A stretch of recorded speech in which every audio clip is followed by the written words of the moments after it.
धन्यवाद धन्यवाद।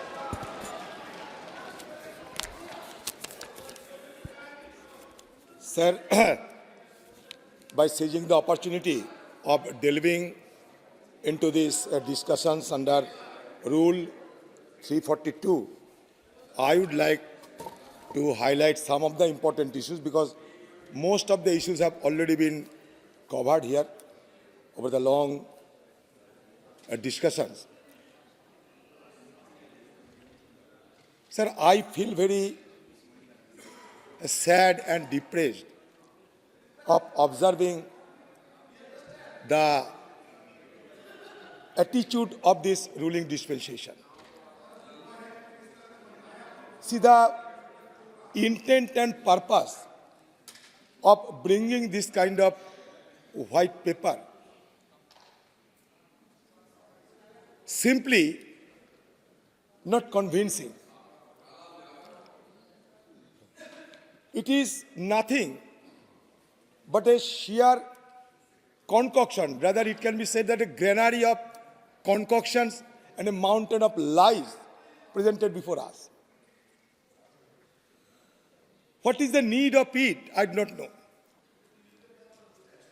If the government or the ruling dispensation is enthusiastic enough to exercise the vilification campaign and indulge into the competitive abusive languages against the opposition parties, that is up to them. That is up to the virtue of the ruling dispensation. I cannot offer any homilies upon them because they are all well experienced, well educated, well erudite persons. But at the fag end of this session, this kind of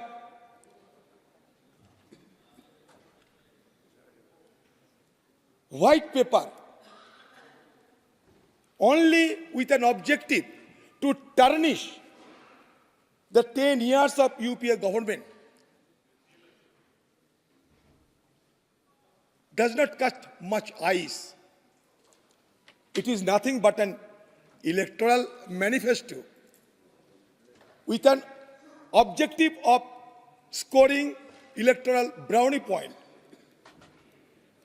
that has prompted you to bring this kind of white paper. Sir, Rome was not built in a day. We must keep in mind. आप या हम जो भी हो यहाँ कभी माँ के गर्भ में धारण किए थे, अपना अपना माँ ने पाला पोसा बड़ा किया, यहाँ पहुंचे। यहाँ पहुंचने के बाद अगर हम लोग सारे अतीत को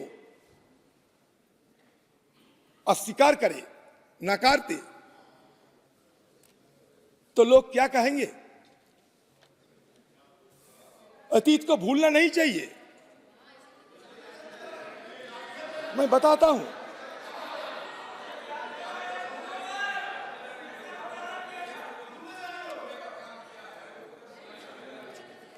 आपने जरूर कुछ कमाया होंगे, लेकिन आपने जो कुछ कमाया उसमें घमंड ना कर,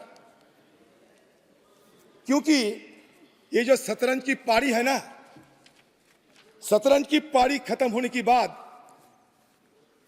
राजा और मोहरे दोनों को डिब्बे में रख दिए जाते हैं। इसलिए हम लोग घमंडी नहीं करते, आप घमंडिया बन चुके हैं। अच्छा, हर बात में फैमिली, परिवार, नेहरू, ये सबको गाली देने में क्या फायदा है हमें? बताइए तो। वो लोग नहीं है अभी इस दुनिया में, वो लोग नहीं है दुनिया में। ये परिवार को दिन रात गाली दे जाते हैं। ये सदन की लोकसभा में, राज्यसभा में, हर जगह में गाली गाली गाली। क्या इसको क्या हमारा मकसद क्या रहे? अब आप I simply we need to have an introspection into अब बुरा ना माने मेरे बात पे, हम कौन सा परंपरा को अपनाते हैं, कौन सा शिष्टाचार को अपनाते हैं, ये मैं सोच रहा हूं आपसे, ये मैं साझा करना चाहते हैं। अच्छा मान लीजिए तो इंदिरा गांधी शहीद होने की 2 दिन पहले उन्होंने ऐलान किया था, ऐलान की थी, even I died in the service of the nation I would be proud of it, because I am sure that every drop of my blood will contribute to the growth of the nation and to make it strong and dynamic. क्या गलत है? बताइए तो। मौत होने की 2 दिन पहले ये कहते हैं, बांग्लादेश बनाई, छाती पे गोली ली, शहादत ली, कौन सा पैसा कमाई उन्होंने, कितने करोड़ की मालिक थी, कितने पैसा कमाए बताओ आप लोग। सरकार में है 10 साल, अटल बिहारी जी की सरकार में 6 साल, कभी बता सकते कि आप लोग कि इतना पैसा कमाई इंदिरा गांधी ने, बताइए। अच्छा राजीव गांधी चुनावी प्रचार में गई and he was virtually blown two pieces, आतंकवाद ने मारा, गाली दे रहे हैं आप लोग। अगर हम इस तरीके से शिष्टाचार को पालन करें तो हमारे भविष्य में हमारे बच्चे ने क्या कहेंगे हमें, ये आपको कहना चाहते हैं। अच्छा ये जो नेहरू को गाली देता है ना, मैं नेहरू की एक बात आपको बताते हैं। देखिए 1954 21 जून नेहरू जी की एक बात बताते हैं आप लोगों को। अबाउट 10 years बिफोर ही passed away, Nehru penned his last will and testament. Nehru ji की अंतिम विल और अंतिम चाहत को क्या थी जानते हैं, बताता हूं मैं। वो ये कहते थे, विल करके लिख दिया गया था, a handful of my ashes be thrown into the Ganga at Allahabad.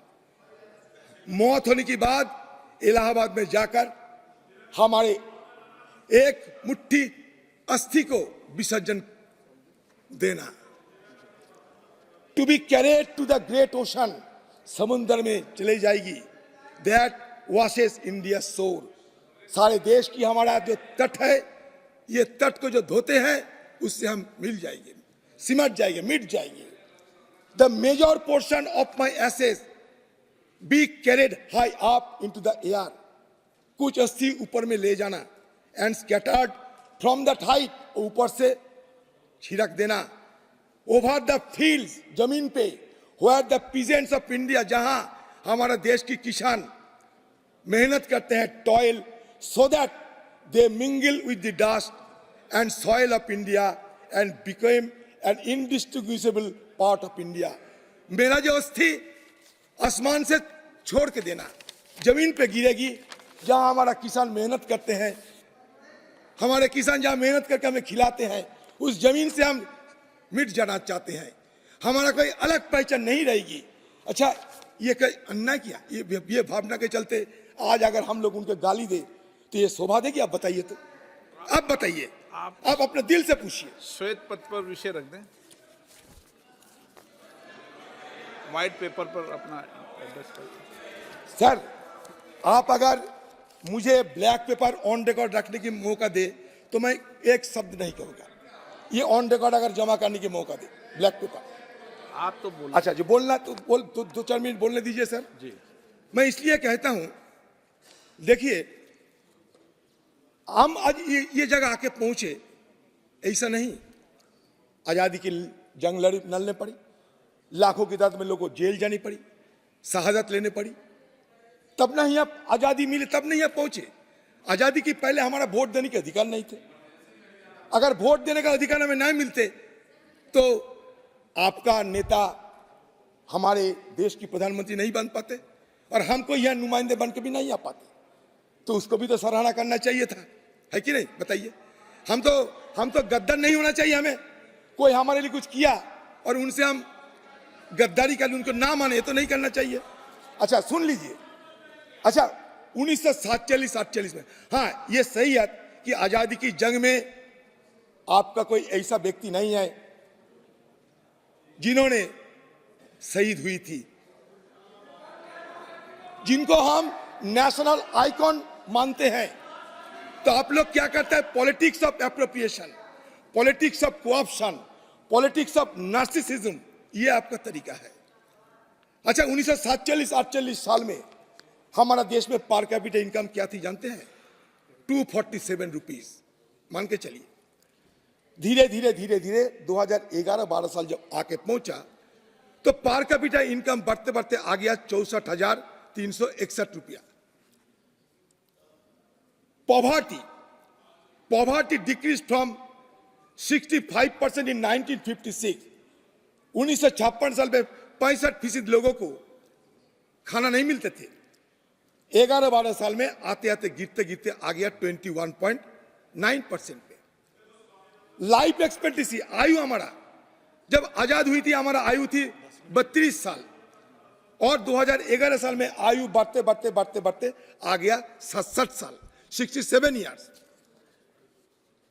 Literacy rate 1951 मतलब 1951 में हमारे देश में लिटरेसी रेट थी 12%, 2011 साल में आ गया 73%। तो ये तो हम ये अगर कहें कि 2011 साल में 73% थे, आपको फर्ज है इसको और बढ़ाना। आगे जो सरकार आएगी उसका भी फर्ज होगी उसके और आगे बढ़ाना। कभी हम रेडियो देखते थे, अब इंटरनेट देखते हैं, अभी इंटरनेट देखते हैं, कभी एआई के छत चलेंगे, रोबोटिक्स चलते हैं। अभी आज हम समय घंटा दिन रात में हम विभाजन करते हैं, ऐसा समय आ सकते कि डिजिटली ये विभाजन होगी, ये दिन भी नहीं रहेगी, रात भी नहीं रहेगी, घंटे भी नहीं रह सकते। तो बदलना ये तो दुनिया के नियम होते हैं। तो इसके लिए हमारे प्रीडिसेसर को गाली देना नहीं चाहिए। अगर मान लीजिए कल या 10 साल बाद आपको सत्ता में नहीं रहे, आप उस समय अगर सत्ता से जाने के बाद अगर हमारी तरफ से अगर और कोई दूसरे पार्टी सत्ता पे आए, उसकी तरफ से अगर एनडीए सरकार अटल बिहारी वाजपेयी मोदी जी के खिलाफ गाली गलौज करते रहे, आपको अच्छा लगेगी? हम नहीं चाहते कि ऐसा हो। देखिए कभी हम लोग अटल बिहारी वाजपेयी के खिलाफ कुछ नहीं बोलते। ये कोई ना कोई, मान लीजिए आपका पिताजी जो काम किए हैं, अब बड़ा बेटा होने की नाते आपको और ज्यादा काम करने पड़ेगा, आपके बेटा और आगे जाएगी। ये तो नियम है, ये नियमों की परंपरा में मानना पड़ेगा। देखिए अग्रवाल साहब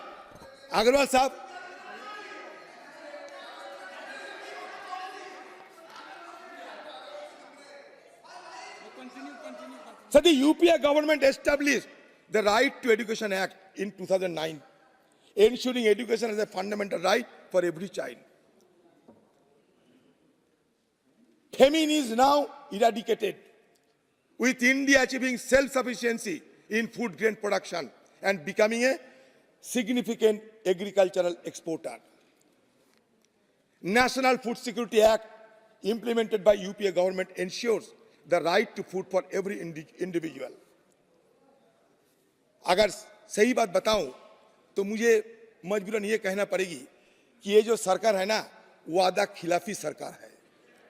इसलिए वादा खिलाफी है, अच्छे दिन लाएंगे वादा किए थे, 15 लाख रुपया जेब में भर देंगे वादा किए थे, याद करो।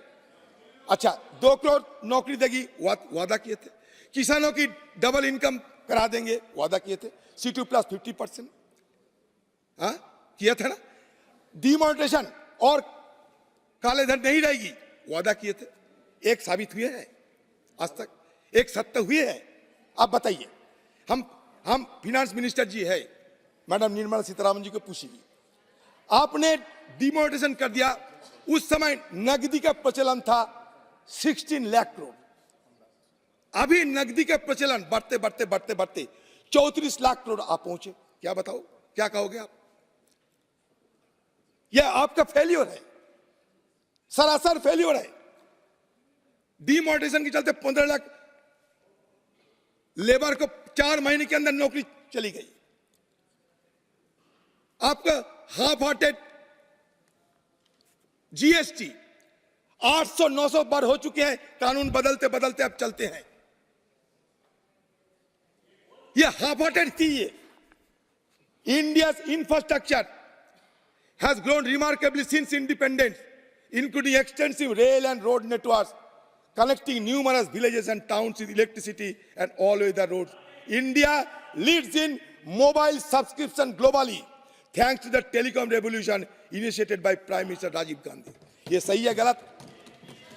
ये सही है गलत बताइए। अच्छा, ये पंचायत राज किसने लाए थे देश में? ये पंचायत राज किसने लाए थे देश में? The Congress believes that inclusive governance is crucial for inclusive growth. Mahatma Gandhi envisioned Panchayat Raj as the cornerstone of our democracy. In 1959, Prime Minister Jawaharlal Nehru launched nationwide Panchayat Raj in Nagaur, Rajasthan. On Gandhi Jayanti, Prime Minister let Rajiv Gandhi emphasize the need for constitutional recognition and empowerment of Panchayat Raj. It was implemented by another stalwart of our political permanent, please. let paper पे बात करना Narasimha Rao. White paper 2004 से 2014 में जो आपने कारनामा Through the किया है, 73rd उसके and बाद 74th वाइट पेपर Constitution है। Amendment, ऐसे तो कांग्रेस का we समय now have समाप्त nearly हो गया है। 32 lakh grassroots elected representatives, including around 14 lakh women, making India the world's most representative democracy. ये IIT, IIM, ये कौन सा किसका सोच थी बताइए? एजुकेशन में अगर हम लोग तरक्की ना करते तो आज डिजिटल इंडिया की सपना देख सकते। ये लैंड रिफॉर्म किसने किया? ये हिंदुस्तान में लैंड रिफॉर्म किसने किया? ये हरित क्रांति किसने लाई बताइए? आज हम फूड में सेल्फ सफिशिएंट हुए हैं। ये हरी क्रांति, ग्रीन रेवोल्यूशन किसने लाई? कांग्रेस की जमाने में और स्वामीनाथन की योगदान, ये हरा क्रांति सफल किया। ये कोई अस्वीकार कर सकता? कंक्लूड करें। सर क्या कंक्लूड करे सर? मैडम सीतारामन जी तो इतने सारे भाषण दे चुके हैं। मैं सिर्फ सीतारामन जी से कहना चाहते कि आपने बहुत सारे स्कैम की बात किए हैं। मैं सर 2-4 मुद्दा उठाऊंगा इसमें, क्योंकि निर्मला सीतारामन जी, ये सीतारामन जी ये कोल इंपोर्ट स्कैम की बात आप करते थे ना। एक तरफ आप कहते हैं कि हमारे कोल मिनिस्ट्री में इतने सारे काम होते हैं कि इतना हमारा प्रोडक्शन बढ़ चुके हैं, और उल्टी तरफ कोल इंपोर्ट करना पड़ते हैं। किसके लिए कोल इंपोर्ट करना पड़ता है? इसमें एक घोटाला है, इसको कहते हैं कि coal import scam. The coal import scandal stemming from December 2021 on Carmichael coal mine in Australia. Despite its global environmental notoriety, the project secured significant loans, including from the State Bank of India. Okay The Modi government instructed public sector entities okay okay like NTPC, ये विषय आ DVC गया to procure coal, purportedly contributing to a power shortage of April 2022. Sir मैं और एक घोटाले की बात करते हैं, सीतारामन जी जवाब देगी। उसका नाम है विजय माल्या लोन डिफॉल्ट। 10,000 करोड़ 10,000 को लूट के 2016 में ये भागे। Despite assurances from the Prime Minister, Finance Minister हमें वादा किया था।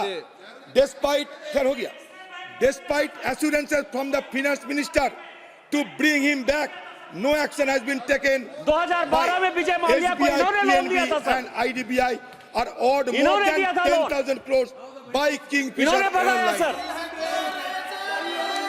ओके ओके कंक्लूड करें माननीय सर बिल्कुल खत्म की कागर पे है सर। अच्छा दूसरे बात सर और 5 मिनट सर। अच्छा विजय माल्या के बाद आ गया Nirav Modi, Mehul Choksi and PNB scam. अच्छा इसके बाद आ गया Jatin Mehta and Winsome diamond scam. उसके बाद आ गया Kanishk gold private limited and Sterling biotech limited scam. सबको पता है। उसके बाद आ गए रोटोमैक पेन फ्रॉड स्कैम। उसके बाद आ गए आईसीसीआई वीडियोकॉन फ्रॉड स्कैम। तो इतने सारे स्कैम लेकर आप किस पे दोषारोप करते हैं? अच्छा इसके पहले, अच्छा ये भी है, इसके पहले भी स्कैम की बात सुना करो। Okay UTI sir, UTI US 64 scheme एक घोटाला। माननीय किलोनी प्लीज। सर हो गया, किलोनी कोल स्कैम सर 2 मिनट तो मतलब 2 मिनट। किलोनी coal scam, stock market scandal, disinvestment scam, India Barak 1 missile deal, तेल कास्टिंग ऑपरेशन स्कैंडल, भूल गया क्या? एन के प्रेमचंदन जी। सर उस समय हम भी उस समय सदन में थे। कॉफिन कैट स्कैम, भूल गया क्या? मैंने सर सबको एक छोटा सा सलाह दूंगा, ब्लास्ट जो भी करें हम समाज में सोशल स्टेबिलिटी बरकरार रखना चाहिए। आप कुछ नहीं कर सकते समाज में विभाजन करते हुए। 20 करोड़ मुसलमानों को आप धकेलते हुए, समाज से निकालते हुए देश की तरक्की नहीं कर पाओगे। मैं इसलिए कहता हूं कि social stability, social cohesion, social peace, these are the fundamental condition for the growth of an economy। मैं एक छोटी सी बात कहना चाहते हैं, मंदिर में दाना चुगकर चिड़िया मस्जिद में पानी पीती है। कोई कहता है कि राधा की चुनरी बेगम सलमा ने सीती है। मैंने सुना है रफी साहब महफिल में रघुपति राघव गाता था। मैंने सुना है पंडित प्रेमचंद ईदगाह बच्चों को सुनाता था। ये देश को आप बनाते हैं। नमस्कार। एन के प्रेमचंदन जी, ये राम मंदिर पे चर्चा करना चाहते हैं।